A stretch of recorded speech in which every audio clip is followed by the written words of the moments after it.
Here you go, bro. What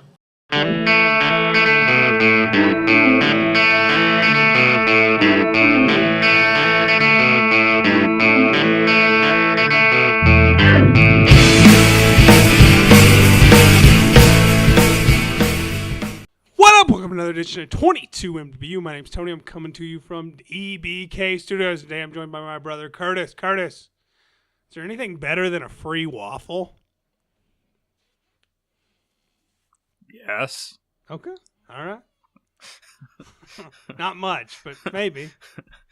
Okay. Let's get into our top 22. What do you got, Kurtis? Top 22. And so the Olympics are going on, and I don't get into the Olympics as much as a lot of people do. I like watch some of the bigger events. So I saw some of the Michael Phelps, some of the Usain Bolt stuff, but really it just made me want to watch The Hammer. So I rewatched that movie, and I love that movie so much. You know, it doesn't have like great actors in it. You know, they have like the Olympic boxing finals in a high school gym. Not the Olympics, but the Olympic trial finals. I think they probably have it somewhere better. So, you know, not the great, you know, it's made on a shoestring budget, but it knows how to tell its story, and it tells it really good, and it has a good story to tell, and it's a pretty funny movie too, and I enjoyed watching it again. Good movie. Yeah, I love that movie, but it shouldn't star anyone other than Adam Carolla. Not even Norm Macdonald? Maybe if Adam's sick. That might work too. I think it would work. I don't think so. So no top 22 for me this week. I'm going to do a bottom 22. I know I don't do those very often, but I want to talk about last week's episode 126, Sausage Party. Really sorry about that. Really terrible. It seems like every time I record with one of my brothers, they blow it and they make it really difficult to edit it. Like I do things analog, like I hawk up loogies in the back and I click pins, but they do things digitally, and if you're a Kurtis, it's really easy to go in and correct my analog problems. So you can just cut them out. Just spend a little bit of time. But like Andy, he sent me the track, and he didn't do this on purpose because I don't know how or why he would do it. But he sent me the track, and everyone else's track was 35, 36 minutes long. Andy's was 8. And it just cut out like all of the silence. It was just him talking. And I had worked like 17 hours on Friday, 20 hours on Saturday, got up, watched all these movies on Sunday, and I was just beat. And I probably should have done better, but, you know, here's the deal. From now on, what I'm going to do is if an episode is like that, like I'm really just embarrassed by, I'm going to put the episode, so it would be like episode 126, Sausage Party, and then I'm going to put DHO for Diehards Only, because those episodes just, you know, I like to put out content every week, but honestly, last week I would have rather just deleted it, and it actually turned out even worse than I knew it was bad when I uploaded it, but once I saw all the comments and stuff, like it was worse than I expected. So, what'd you think about it, Kurtis? I listened to like the first 10 minutes and it didn't make any sense what was going on, so I stopped listening to it. Okay. That's probably what most people did. Yeah. A lot of that going on. Sorry about that. Try and do better. This week, Kurtis is going to be editing, I think, so you're in for a treat. Also, we will both have the tracks that are within the same length of time. I mean, can you imagine that crap? What? How was his track only 8 minutes long? I don't know, but like when he sent it to me, like I thought it was like I saw it was 8 minutes long, but I thought like maybe it was just a glitch in Windows, because like as I was skipping through it, I was hearing, you know, him talk at the beginning of the episode, him talk in the middle of the episode, and him talk at the end of the episode. I'm like, oh, okay, this works. Let's move on. We were recording another episode for in a few weeks when Kurtis is moving, so we just moved on. And then when I went to go edit, I'm like, oh crap, what is this? So Did the other one work? The other one sounds fine, but you know, we'll see. We will see. You're just gonna have to start doing one track when it's 70 people. I agree, and I started setting that up a few weeks ago, but I just have to finish it. I got the cables in the mail, just never finished it, and that's gonna be the case from here on out. If it's more than me, Kurtis, and Kyle, I'm gonna do a mix. So, all right, we had a trailer this week. It's for a movie called Masterminds. It stars the cast of Lady Ghostbusters, as well as Zach Galifianakis, Jason Sudeikis, and Owen Wilson. Kurtis, what did you think about this movie? And watch it, rent it, or forget it? I mean, it's got a pretty good cast. It looks like it might be funny. I'm going to say rent it. I think that Zach Galifianakis character is going to get on my nerves after about 10 minutes. I thought, like, when I turned it on, I go, wow, that's 2 trailers in like a month where the guy's voice just makes me not want to go see the movie. And I don't know, this movie doesn't look funny to me. It looks unbearable. It looks less funny than the Lady Ghostbusters movie. I thought it looked funny, but I think it's probably one of those things where we saw all the funny parts in the trailer, so not good. Forget it. Okay. All right, let's get into our first movie for this week. It's a documentary. I watched it on Amazon Prime. I think Kurtis had a little trouble finding it. No, not on Amazon Prime. I watched it on Amazon streaming. Sorry. It's like $5, I think. Yeah. It's directed by Ted Belliker, starring Adam Carolla, Gilbert Godfrey, Penn Jillette, Heather J. McDonald, Jim Norton, Lisa Lampanelli, and a lot of other people. It's called Can We Take a Joke? And it's a documentary about kind of the day and age we live in, and it gives you a little bit of history on kind of the topic of people going to comedy clubs and getting offended by what the comedian's saying and expressing their offendedness in probably not the most appropriate way. So I want to get your thoughts on this, Kurtis. I'm not sure if you'll just talk about how good the documentary was, or if you'll talk about how the subject matter applies, but whatever. Well, I mean, I didn't need to watch this movie. Like, I already know political correctness is out of control and ridiculous, and there was maybe a couple things here that were interesting. I think they almost kind of inferred that the Westboro Baptist Church is one of the reasons that gay acceptance was so expedited. Like, everyone was like, I don't want to be like those guys, so yeah, it's okay to be gay now. That was kind of an interesting take, but other than that, it was just like, hey, all these kids on these college campuses are idiots. Yeah, I know that. Hey, everyone's getting offended by a joke. Yeah, I get that. And I just don't like, this is totally one-sided. I don't like being preached at, even though I probably agree with 95% of what this had to say. There was no other side given. There wasn't a lot of interesting things here. It was just a lot of whining about political correctness, and that's where we are now. Political correctness and social justice warrioring and all that stuff is now it's a market. It's how people make money. And at first people were making money by getting offended by everything, and now people are making money by getting offended by the offense. And that's just the way it's going to be. We're going to complain about being offended, and then we're going to complain about whiny crybabies who are offended, and we're just going to go listen to the person who tells us what we already believe. So this, if you're one of those people who really likes their worldview shored up for you, wants somebody to tell you what you already think, and you think PC liberal crybabies are out of control, then this will probably be for you. But if you're looking for a well-nuanced movie on a subject, this is not it. Yeah, I mean, I kind of see your point there. I guess my only disagreement is I don't think they needed to make the other side of the argument just because it's so prevalent and it's just made every day in real life. I mean, well, there could be nuance like that. There is nuance to things. Like, it doesn't have to be a binary where you're offended by everything or everyone needs to shut up. And if you have free speech, then people have free speech to be offended by your jokes. Now, you get into the thing about standing up and, not kicking people off the stage and yelling during their performances. That's not okay, but... Yeah, my point is, okay, so last week I put out a real crappy episode, and I got emails, and I read the emails, and I kind of already knew, but I read them, and that's okay. You had an opinion on something, you spoke it out, you weren't just being belligerent, and also, you didn't come on to this week's podcast and take the microphone while me and Kurtis are talking now and share your opinion.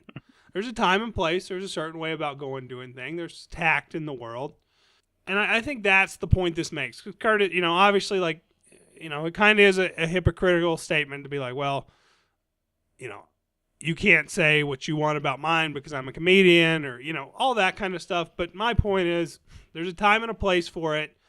And I think the biggest point about this documentary is like, if you're easily offended, you shouldn't go to comedy clubs. Here's a good example. Back in 1996, I would have been 11, and I have a couple of aunts, and I think Kurtis only considers one of them stupid. I talked the stupid one, in Kurtis' opinion, into taking me to see a movie called The Nutty Professor with Eddie Murphy. And it was PG-13 or whatever, and we're watching it, and she's very uncomfortable watching it, which makes me very uncomfortable watching it. And we just got up and left. We didn't shout at the screen. We didn't even stop and take the manager. We knew kind of what we were... And this is somebody that's stupid, remind you. We knew what we were getting into, and we just walked away from it because we didn't like it. So there, I mean, like it seems almost too much like common sense. Just get up and leave. Don't shout, shut up, offended. Was that what they were shouting, offended? Yeah, it is common sense. So the common sense thing to do, and look, I'm not going to put myself on a pedestal here because I do it too. But the thing to do is to take your own advice. So when someone, like, again, if they're interrupting your performance, that's a different story. But if they're just going online and whining or tweeting or whining, and hey, if they get you fired or something, that sucks. But sometimes someone sues your blog via Hulk Hogan because you didn't like what you had to say, and that's their right to do so. So you should have probably been more careful with what you had to say. Like, you have to take your own advice here. You have to stop listening to these morons, and if you don't, you have to stop being offended by them. Like, we got into this place where a lot of these, we got this place where like people found out, hey, I can make money by being offended, and the way you do that is because everyone shares in these blogs and these YouTube videos that are about someone being offended. You got one side who reads them or shares them or watches them and pats themselves on the back and goes in the comments and says, oh, this was so great, white privilege or whatever. And then you have another side who goes, oh, I can't wait to share this on YouTube and post it on the message board and put it on Reddit about what an idiot this person is. And that stuff gets shared and it gets watched and it gets clicks and it gets views. And now the other side has said, oh, we're going to do that too. So before, where you had like websites like Cracked, which was a comedy website about pop culture, be like, well, we're going to go, instead of 5 reasons that, episode 1 isn't that bad, we're going to make a post about 5 reasons men suck. They did that. Is that true? Is Cracked turned into BuzzFeed? It's a light version, yeah. Wow. And they said it was like they're not going to say it as cynically as I am, but their editor, who's a white guy who goes by the pen name David Wong, said it was that it was a business decision. It was a business decision. I mean, you can only write so many, pop culture articles. You got to take it a different direction. That's the direction they chose to take it. That's how a site like Awful Announcing, that used to be about flubs that announcers had, became about how every sports person on TV is a racist. They decided, like, hey, this gets views, this gets clicks, this gets shares. Now, you said like a lot of these like atheist channels where people would just kind of make fun of these people saying the earth is flat or the earth is only 6,000 years old. And they got into the other side. Like somehow all these channels that used to be about atheism are now about how social justice warriors are the worst and feminism is a cancer. And whether you agree with that or not, that's fine. But like they clearly like do that where every video they put out now is that. And it's a financial decision for them. This has become a huge market that has lots of people who want their side of this argument. And of course, there's only two. Either you're the biggest, either you're scared of seeing Donald Trump's name in chalk, or free speech and racism is over and all that, and there's no in between. And they've catered to these two audiences because it not only gets their audience to watch and share, but then it gets the other audience to watch and share so they can say how outraged they are by the outrage. And then you make a video about the outrage to your video, which was about outrage. It's just a huge thing now. If you want it to go away, you have to ignore it. You have to you can't make this movie. You can't make those videos. You just have to tell these babies, I'm not listening to you anymore. That's how you solve it. If you just get outraged by their outrage, you're just contributing to the problem. I mean, I think you kind of have a point, but also I think there's kind of you kind of have to educate people, and maybe you're not going to get everyone at once, but maybe you'll get a few at a time. But it definitely did feel like one of those things where yeah, it's click it or ticket. Either you wear your ticket, or either you wear your seatbelt, or you don't care to wear your seatbelt and you know it's illegal. But movies like this aren't meant to educate. They're meant to preach to the already converted. That's my problem with it. This is not a movie that brought any nuance or. I think the Lenny Bruce stuff is kind of. I think maybe that could get through to somebody. That stuff was. I mean that argument's been going around for a while. I mean, Patton Oswalt is gone on. You know, Patton Oswalt's a pretty liberal left guy, and he's brought up that forever. That now the right conservatives are the ones who are saying, like, we're saying what you can't say, which that used to be Lenny Bruce and the liberals and the left saying it. Now it's the right doing it, and he doesn't like that. So, like, I mean, people have been making that argument for a while. I mean, it's not that it wasn't interesting or it wasn't well done or anything like that. It's just heard it all before, seen it all before, and no nuance to this at all. Isn't it a weird power to give someone to tell them you're offended by them, though? Isn't that like I get it, like men shave their chest and we don't care so much about being masculine and we're into comic books and stuff like that, but like isn't there like some sorts of like pride and dignity left to where you don't have to give everyone power over even if you said something that crushed me, why would I give you the power of knowing that for sure by telling you I'm offended? I grew up with an inconsistent jerk brother that's 3 years older than me and a consistent jerk brother who's 6 years older than me. And I learned pretty quickly that they're gonna rag on me about everything, but I have to no-sell as much as possible. I have to not let them know that they're bothering me as much as possible. I think that's helped me in the real world. Let me just say that. Like, the real world is mean. Yeah. And in the real world, like, so the other thing it's doing, and they didn't even really talk about this probably would have been a more interesting conversation. I mean, I guess they were trying to keep it specific to comedians, but then they would go off like on the Justine Sacco thing, which she's not a comedian. But so like that was interesting though. I did like that portion of it. But yeah, you're right. But like the one of the bigger problems with this, another reason we just need to ignore it, is it's dividing us. Like, guys especially like to bust, or we used to like to bust each other's balls, and sometimes we busted each other's balls over topics that were uncomfortable. Right. I mean, like, literally, like, somebody could, I guess the worst thing you could probably talk to me about is my grandfather who's dead. And if somebody busted my balls over that, like, it just would not, if you did it, Kurtis, like, as my brother and somebody that knew him, it would bother me. But just some friend of mine, it wouldn't bother me in the least. Yeah, it doesn't bother me either. Like, I tell people all the time, like, or worry. Usually if I meet somebody or have to work with somebody I'm going to be, like, you can say whatever you want to me. I tell them, I had 3 brothers. I went to an all-male private school, and I was in the Marine Corps, and spend 10 minutes with the guys I've hung out with for the past 20 years that are my friends, and you'll see that you can't really say anything that's going to make me do anything. It's not going to affect me at all. I don't care what you have to say. Bust my balls. I don't care. I'm going to go home to the same house with the same roof. That said, I think there's some nuance that could go in these conversations, that maybe some things are not, I don't want to say off the table, but maybe you need to have a little bit more perspective on some things like race and where some people come from. But to just label it all into the label of I'm offended, which is really all this movie talked about. It just talked about the offended part. And it even got into, like, the guy who offended Christians, who, are normally conservative, too. But, I mean, it just...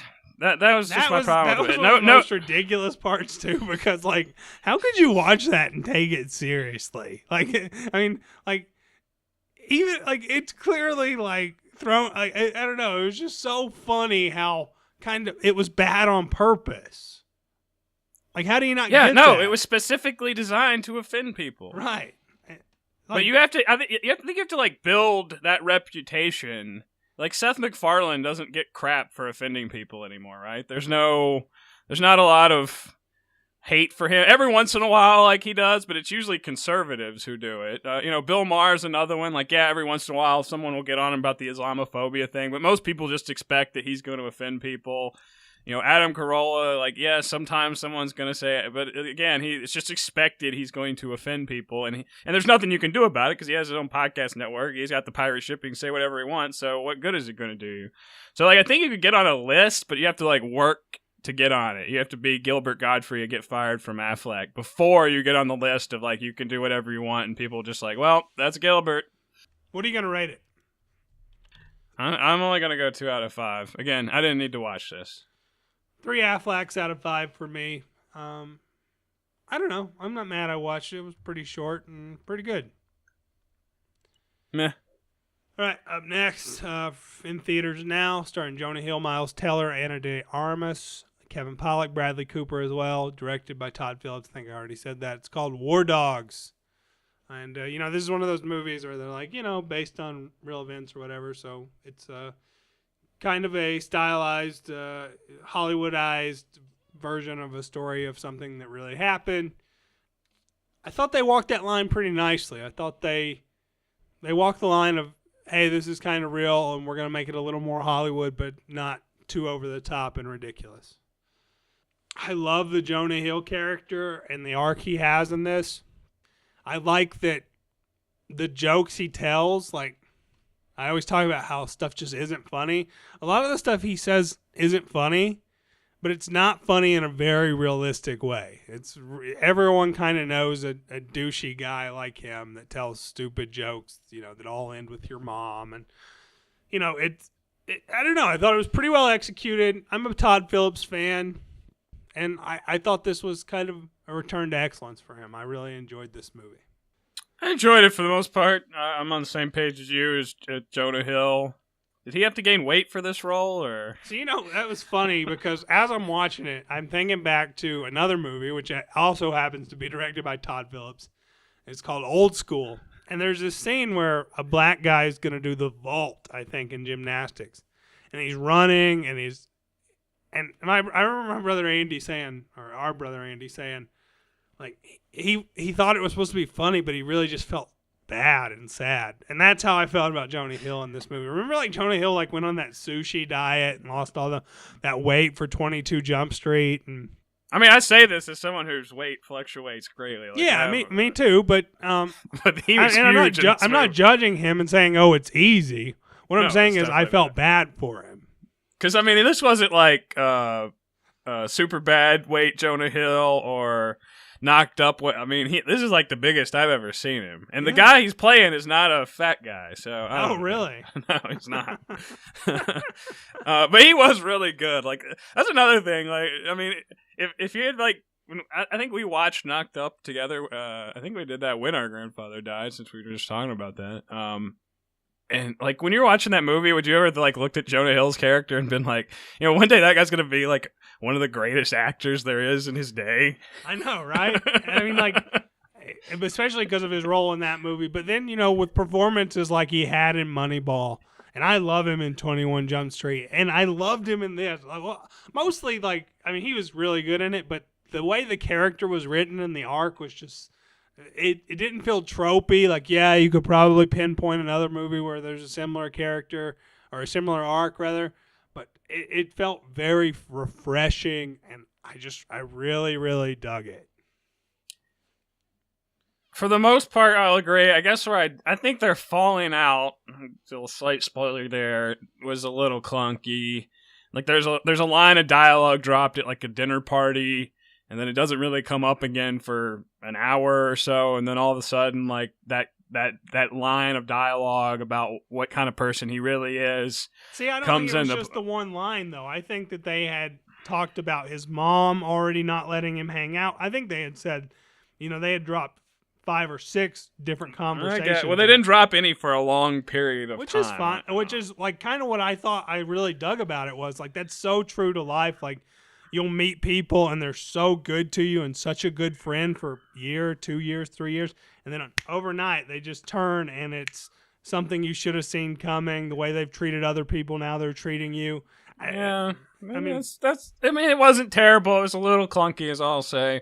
He was really good. I mean, I liked Miles Teller in this. Are you off the Miles Teller bandwagon? Like, I know everyone, like, kind of craps on him now, and I mean, he was okay in this. I like him. I just like him. I think he's like. I wonder if like in 10 years, he'll be making movies like this, or he'll have like his own show on NBC that's threatened cancellation in season 2.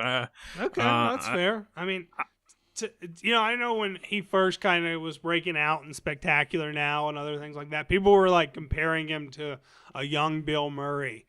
So, maybe. Who knows? My biggest problem with this movie is the narration. I hate narration. I'm not saying it can never work. I can't think of a good example off the top of my head. I know there have been times I haven't hated it. This movie has so much narration.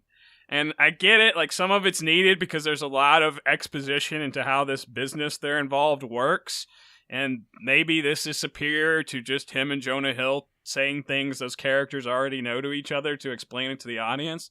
But they even go so far to like explain to you that Jonah Hill's character pretends to be people that he thinks people want him to be. Don't tell me that. Just show me that. Which, if you have an actor like Jonah Hill, you could do easily because the movie did that. You didn't need to tell me that. It was just weird. And I think that felt rushed. I mean, I think that's why they had to do it that way. Like, because, I don't know, like a great way that you could just put that in there and, add less than 15 minutes to the movie. But when he does it, when you actually kind of see him do it to the captain that he's trying to sell the Berettas to, or that they've sold the Berettas to, I mean, no one was laughing in the theater, but I was dying. I thought it was hilarious when he was talking about his son in the hospital, or I don't know. I thought it was funny. Even the scene where they're doing the narration, he's doing it. And they're narrating over him doing it, which he was doing a really good job of it, and they're narrating over him doing it to Kevin Pollak's character. Just shut up and let me watch a great actor show me that. You don't need to tell me that. This movie just tells you everything. And again, some of it's probably necessary. That was my main problem. Miles Teller talks all the time in this movie. Just will not shut up. He talks all the time. The narration. There's just so much of it. I mean, it seemed like there was a reasonable amount. I don't recall there being an unreasonable amount. There was a lot. He's constantly telling you. He's constantly setting like every scene. Yeah, I mean, there's some like Big Shorty moments where they have to explain to you how this industry that no one really knows how it works. It's like, I mean, I get it, but I mean, I think, like, are you a Todd Phillips fan or not? Like, I mean, like, let's excuse Hangover 3. I liked old school. I liked the original Hangover. I didn't need to see it again set in Bangkok, and Hangover 3 is just a really weird movie. What else has he done? That's it? No, he did School for Scoundrels. I don't think I ever saw that. Due Date, which I like. I like anything with Robert Downey Jr. pretty much. I don't think I saw it. I think I saw that and totally forgot it and have worked it into other movies. But that seems like something you do. You may have but overall, like, this was enjoyable. I mean, it had a really good story. This was an interesting story. I would have rather been shown more of the story than told, but it's almost 2 hours long. It flew by, and Jonah Hill was really good, and it keeps you entertained. I mean, that's about all you can ask for, right? Yeah, I mean, I really enjoyed it. Really enjoyed it. 4 Marlboros out of 5 for me. I can only go 3 out of 5 due to the narration, but I would still recommend checking this out. Much more so than Sausage Party, since people probably didn't actually hear what we had to say about that last week. To be fair, 2 of the people on the show loved Sausage Party. So there you go. All right. So next week we are going to try again to review Hell or High Water, but we may just do another theater movie of Kurtis's town he lives in, doesn't get its act together. And also we're going to review Music and Lyrics with Drew Barrymore and Hugh Grant. I know that's been out a while. I've heard a lot of good things about it, so we're going to check it out and report back next weekend. Till then, gotta go, son.